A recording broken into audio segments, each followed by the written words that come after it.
যোৰহাটৰ চন্দননগৰত ড্ৰাগছৰ বিৰুদ্ধে সৰব হৈ পৰিছে ৰাইজ।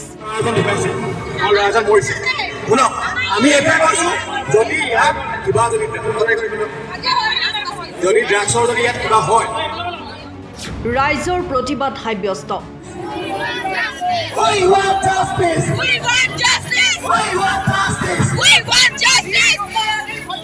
যোৰহাট আৰক্ষীৰ ভূমিকাত সন্তুষ্ট নহয় বিধায়ক। ৰাজ্য চৰকাৰে ৰাজ্যৰ পৰা ড্ৰাগছ নিৰ্মূল কৰিবৰ বাবে প্ৰত্যেক জিলাৰ আৰক্ষী অধীক্ষক তথা আৰক্ষী বিষয়াসকলক নিৰ্দেশ দিছে যদিও কিন্তু বহু সম্ভ্ৰান্ত অঞ্চলত লোকচক্ষুৰ আঁৰত চলি আছে ড্ৰাগছৰ অবৈধ বেহা, যাৰ ফলত সামাজিক পৰিৱেশ বিনষ্ট হোৱাৰ লগতে বহু অপ্ৰীতিকৰ পৰিস্থিতিৰ উদ্ভৱ হৈ আহিছে ৰাজ্যৰ ভিন্ন প্ৰান্তত। এনে এক দুৰ্ভাগ্যজনক পৰিস্থিতিয়ে এদল উদন্ত যুৱকৰ আক্ৰমণত অকালতে প্ৰাণ হেৰুৱাবলগীয়া হয় যোৰহাটৰ চন্দননগৰৰ যুৱক বেদাংগ ভূষণ বৰুৱাই।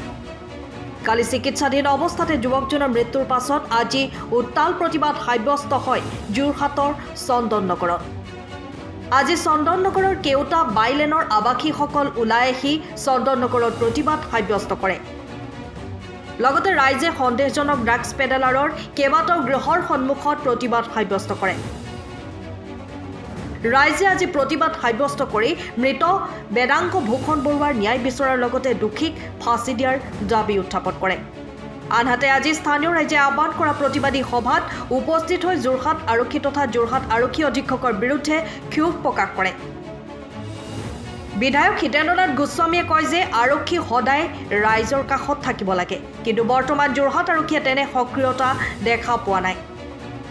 এজন ড্ৰাগছ পেডেলাৰক আটক কৰি দুটা চৰ মাৰি নিশাটো থানাত বহুৱাই আৰক্ষীয়ে দায়িত্ব সামৰিলেই নহ'ব। এই সকলো ক্ষেত্ৰত আৰক্ষী সজাগ হোৱা উচিত। ড্ৰাগছৰ পেকেট চলি থকা কথাটো যোৰহাটৰ কাৰণে এটা নতুন খবৰ নহয়।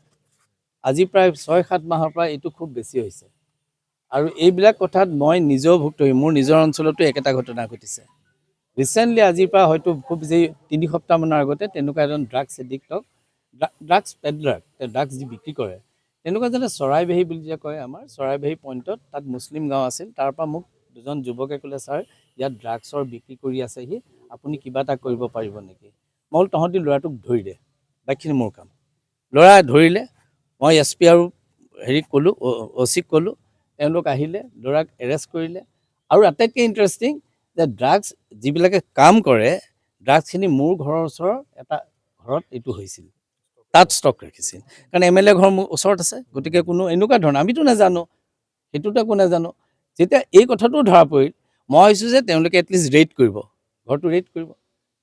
পুলিচৰতো মই এনেই ইনষ্ট্ৰাকশ্যন কৰিব লাগিব, তেওঁলোকক ইণ্ডিপেণ্ডেণ্টলি কাম কৰিব লাগিব, আমি তেওঁলোকক ইনফৰ্মেশ্যনে দিম। কিন্তু তেওঁলোকে সেই ল'ৰাটোক 3 দিন নে 4 দিনৰ পিছত বেইলত গুচি গ'ল। মোক এজনে ক'লে যে কিছু কোৰ্টৰ কিবা অৰ্ডাৰ আছে, এটা মিনিমাম এমাউণ্টলৈকে মানে হেৰি ড্ৰাগছ থাকিলেও তেওঁক তেনেকৈ ডিটেইন নকৰে। গতিকে এইবিলাক হৈছে সৰু সৰুকৈ বিক্ৰী কৰা মানুহবিলাকক যদি তেনেকৈ এৰি দিয়ে, এইটোতো নহয়, তেওঁলোকে ইচ্ছা কৰি নকৰে। এই জেনেৰেল মানুহক পিটি পেলাই মাৰি পেলাই এই ড্ৰাগছ এডিক্টে কিবা চৰ এটা খাইছেনে ভিতৰত? তেওঁলোকৰ লগত পুলিচৰ এটা নেক্সাছ আছে বুলি মোক কৈ আছিল। আজি মুখ্যমন্ত্ৰী আহিব, মই যোৱাকালিও কিছু বাইট দিছোঁ। মই সাধাৰণতে চৰকাৰখনৰ মানুহ, মই চৰকাৰখনত ক'ৰবাত যদি ভুল কৰে কোনো প্ৰশাসনীয় বিষয়ে, মই কেতিয়াও সেইটো টলাৰেট নকৰোঁ। আমি একশ্যন ল'বই লাগিব। মই কৈছোঁ এই আগৰ SP-জন যিজন মীনা নেকি আছিল, তেওঁৰ ওপৰতো বহুত ব্যৱসায়ীয়ে মানে তেওঁলোকৰ কিবা কথা আছিল, তেওঁলোকে তেওঁক মানে বৰ ভাল পোৱা নাছিল। কিন্তু he was a active person. যি ঘটনা উপস্থিত হয়, তেওঁ সদায় এক্টিভ। মই মানুহটোক বেয়া পোৱা নাছিলোঁ, কিন্তু যিহেতু কোনোবাই কৈ আছে কিবা কিবি, তেওঁকতো 3 বছৰ থাকিবলৈ নিদিলে, লৈ গ'ল না। মই তাত আপত্তি কৰা নাই, কেলৈ কোনোবাই ভাবিব মোৰ ভেষ্টেড ইণ্টাৰেষ্ট আছে। চৰকাৰে যাকে নকৰক, চৰকাৰ মোৰ চৰকাৰ, তেওঁলোকে কিবা কাৰণে গুচাইছে, ভাবিছোঁ বেটাৰ এজন আহিব। কিন্তু মই দুখৰে কৈছোঁ, আজি মই দুখৰে ক'বলৈ বাধ্য হৈছোঁ এই ল'ৰাটো ঢুকোৱাৰ পিছত, যে মই তেওঁক চাওঁ, তেওঁ এজন ভদ্ৰলোক হয়, কিন্তু তেওঁ কেতিয়াও স্পটত গৈ মই কিবা ৰেইড কৰাৰ কথা মই একো গম নাপাওঁ। মই এতিয়া ভাবি আছিলোঁ, কিন্তু আজি যোৱাকালি ইয়াৰ ঘটনা, এইখন এখন সম্ভ্ৰান্ত অঞ্চল। মই দুইটা চাইডে ক'ম যে আচলতে এইবিলাক অনুষ্ঠান পাতাটো আমাৰ কাৰণে কেতিয়াবা আজিকালি চিন্তা কৰিব লাগিব মানুহে। কাৰণ আপুনি অনুষ্ঠান পাতিব, তাততো বেয়া এলিমেণ্ট আহি পেলাই কৰিলে এনেকুৱা ধৰণৰ ঘটনা হ'ব। গতিকে আমি চিন্তা কৰিবলৈ হৈ গৈছে। প্ৰটেকশ্যনটো দিয়াটো দৰকাৰ, প্ৰটেকশ্যনটো লাগিবই, কিন্তু বেয়া কামবিলাক আমি বন্ধ কৰিব পৰা নাই নহয়। মই এতিয়া শুনামতে তেওঁলোকে কেইবাবাৰো বোলে পুলিচ প্ৰশাসনক এই কথা জনাই আছে। আনফৰ্চুনেটলি মই প্ৰতিনিধি দিছোঁ, মোকো যদি তাৰ কপি এটা দিলেহেঁতেন মই নিশ্চয় কথাটো বেছিকৈ গম পালোঁ। মই এনেকুৱা চন্দন নগৰৰ ভিতৰতো যে এইবিলাক ঘটনা হ'ব, আমাৰ ফালে চৰাইবাৰী হওক, আমাৰ ইফালে অকণমান গাঁও অঞ্চল, আমাৰ জামুগুৰি হওক, সেইবিলাকত অকণমান গণ্ডগোল হ'ব পাৰে, ইয়াততো মই আশা কৰিব নোৱাৰোঁ। আৰু ল'ৰাটোৰ দোষটো কি? সেই ল'ৰাকেইজনে ইয়াত উৎপাত কৰোঁতে তেওঁ বোধ কৰা হটাই দিছিল, মই যিটো শুনি আছোঁ, তেওঁলোকক আঁতৰাই দিছিল যে তহঁতি ইয়াত কি লিভ কৰিব লাগিছে। ঘূৰি যাওঁতে বাটত অকলে পাই মাৰিলে। তাৰমানে এইবিলাক ঘটনা আমাৰ এইখন মাফিয়া ৰাজত্বৰ নিচিনা হৈ গৈছে। মোৰ দুখ লাগিছে, মই নিজে ইয়াৰ বিধায়ক হিচাপে। আৰু মোৰ এটাই দুখ লাগে যে আমাৰ থানাখনৰ ইনচাৰ্জ যিসকল থাকে তেওঁলোকৰ কাৰোলৈ লিংক নাই। ময়ে আজিলৈকে মই খোলাকৈ কৈছোঁ, মই এজ এ MLA হিচাপে তেওঁলোকক দেখিছোঁ, কেতিয়াবা সেইটো মাতিছোঁ, কিন্তু আগতে আমাৰ এটা হোমলি এটা কানেকশ্যন আছিল। বিহু হ'ল, কিবা এটা খবৰ ল'লে আমি চাহ একাপ খোৱালোঁ, কেতিয়াবা কিবা অন্য কথা হ'ল আমি তেওঁলোকক মাতিলোঁ। এতিয়া তেওঁলোক চব নীৰৱে থানাৰ ভিতৰত সোমাই থাকে। মই আজিলৈকে অচিজনক দেখাও নাই। মই সেইজনে অচি বুলি মই দেখিছোঁ, হয়তো মই সেইজনে অচি বুলি, কাৰণ তেওঁ কেতিয়াও চিনাকিও হোৱা নাই মোৰ লগত, আৰু মইনো কেলৈ চিনাকি হ'বলৈ যাওঁ। মই আপোনাৰ লগত একবাৰ আজি মই CMক সেইকাৰণে ক'ম যে entire staff should be changed, আৰু ষ্ট্ৰিক্টলি মানুহ পঠিয়াওক। আমাৰ কোনো মানুহ নাই নিজৰ, ষ্ট্ৰিক্ট মানুহ পঠিয়াওক, নহ'লে যোৰহাটৰ যিটো সুনাম সেইটো নষ্ট হ'ব। এই পৰিয়ালটোৰ যিটো ক্ষতি হৈছে এইটো অপূৰণীয় ক্ষতি। আৰু মই এইটোৱে বিচাৰিম যে ইয়াৰ নাগৰিকসকলেও চিন্তা কৰা উচিত কেনেধৰণে ফাংচন কেতিয়া পাতিব লাগিব, কাৰণ নহ'লে এনেকুৱা নিৰীহ মানুহৰ যদি হয় হানি হয়, বৰ বিপদৰ কথা।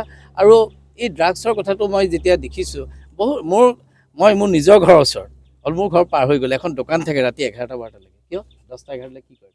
মই সুধিছিলোঁ মানুহক, মাতি আনি সুধিলোঁ, ছাৰ ইয়াত অলপ ফৰেইন চিগাৰেট বিক্ৰী হয়, ফৰেইন চিগাৰেট খাবলৈ ৰাতি 10-12টাত ল'ৰা ছোৱালী তাত যাব লাগে নেকি? মই সাধাৰণতে সময় দিওঁ, ৰাতি 10-11টাত সোমাওহি। গতিকে মোৰ ঘৰ পাৰ হৈ বস্তুটো হয় কাৰণে মই ইমান গুমান পোৱা নাছিলোঁ, কিন্তু মই এদিন নিজে গৈ চালোঁ।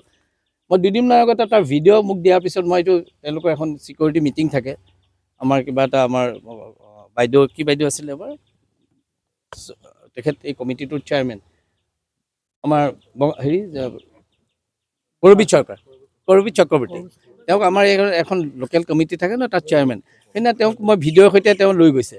ভিডিঅ' তেওঁলোকে দেখিছে, পুলিচৰ SPও দেখিছে, OCও দেখিছে, তেওঁলোকতো এতিয়ালৈকে অহা নাই। মোকতো এদিনলৈকে নুসুধিলে, ছাৰ এইখিনিত ক'ত কি হয়। চ' এইটো এটা আমাৰ মনটো মোৰ দুখ লাগিছে, অন্য নহয়। চৰকাৰক মই দুখ নিদিওঁ, কেলৈ চৰকাৰে মানুহ পঠিয়ায়, কিন্তু মানুহবিলাকে কাম কৰিছে নকৰে সেই খবৰবিলাকো আমাৰ সৈতে ল'ব লাগে মাজে মাজে। মই আজি কৈছোঁ নহয়, মই ড্ৰাগছৰ আৰু নহয়, ড্ৰাগছৰ কাৰণে তেওঁলোকৰ কোনো পাব্লিকৰ লগত কানেকশ্যন নাই। ফ্ৰেণ্ডলি হ'ব লাগে, পিপল ফ্ৰেণ্ডলি হ'ব লাগে অফিচাৰবিলাক। মানুহবিলাকো চব বেয়া নহয়, মানুহৰ তাত যাব লাগে, কথা পাতিব লাগে। এই যে কাগজবিলাক দিছে, এদিন আহি চন্দন নগৰ ছিনিয়ৰ চিটিজেনৰ লগত তেওঁলোকে কথা পাতিলেহেঁতেন, তো মানুহৰ ইমান খং নুঠে নহয়।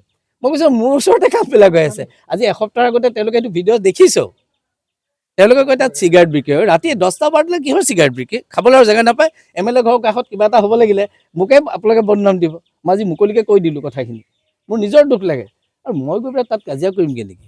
মই কৈছোঁ নহয়, এই মানুহকেইজন মই কেতিয়াও কোনো অফিচাৰ কাক আহিব লাগে কাক আহিব নালাগে মই নিদিওঁ, সাধাৰণতে নিদিওঁ মই, কাৰণ আমি প্ৰশাসনে আমি চৰকাৰে যেনেকৈ দিয়ক আমি তেওঁলোকক চলাব লাগিব। আনফৰ্চুনেটলি মই ক'বলৈ বাধ্য হৈছোঁ এই ঘটনাটোৰ পিছত। মই আগতে ইমান কোৱা নাছিলোঁ অপেনলি, আজি ক'বলৈ বাধ্য যে this is high time they should be remove from here. কি একশ্যন লৈ ল'ব, কিন্তু ভাল মানুহ আমাক লাগে। আগৰ মানুহটো ইমান বেয়া নাছিল দেই, মই ভাল লাগিছিলে। OC-কেইটা ইমান বেয়া নাছিলে। এই মানুহজনক মই দেখাই নাই ভালকৈ, ফোনত এবাৰ দুবাৰ কথা পাতিছোঁ, কেতিয়াবা কাৰোবাক এৰেষ্ট কৰি নিয়ে, চাই লওঁ ৰ'ব। আমিতো একশ্যন হ'বই লাগিব, কিন্তু মই এতিয়া CMক আজি পাম, মই তেখেতক এইটো ব্ৰিফ কৰিম, আৰু CM-এ নিশ্চিতভাৱে একশ্যন ল'ব, কাৰণ তেওঁ এইবিলাক কথা কেতিয়াও টলাৰেট নকৰে।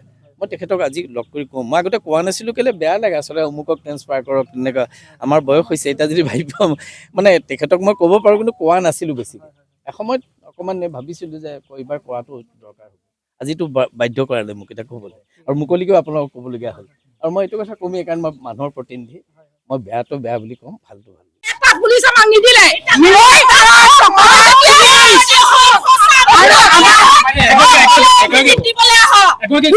মই সিদিনা শুনিছিলো এছপিক কিয় পুলিচ দিয়া নহ'ল। তেখেতে কৈছে আমাৰ পুলিচ প্ৰশাসন কম আছে, আমি সেইকাৰণে আপোনালোকক পুলিচ দিব পৰা নাই। আমি ইয়াৰে মাজে মাজে পাক মাৰিছো, কিন্তু আমাৰ এটা পুলিচো সেইদিনা অহা নাছিলে, নাই অহা।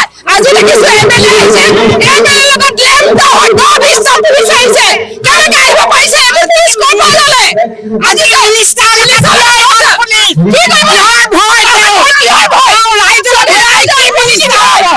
আমি ভোট বৰ্জন কৰিম, তেওঁলোক ৰাইজৰ প্ৰতিনিধি হয়, ৰাইজৰ প্ৰতি গুৱাহাটীলৈ ৰজা হয় তেনেকুৱা ৰাইজক তেওঁলোকে অৱমাননা কৰিছে নিজে পুলিচ লৈ ঘূৰিছে লাজ নাই এতিয়া আমি এইটোৱে বিচাৰো আমাক ন্যায় লাগে আমাৰ এটা পুত্ৰ হেৰাই গৈছে সেই পুত্ৰৰ আমি তাৰ ৰক্তৰ বিনিময়ত আমি সেইখিনি ফাঁচি বিচাৰো আমাক উদ্ধতৰ কৰ্তৃপক্ষই সেই মানুহখিনিক ফাঁচি দিয়ক তৎকালে সেইদিনা আৰক্ষী এজন আহিবলৈ সময় নহল কিন্তু ল'ৰাটোৰ মৃত্যুৰ পিছত 20-30জন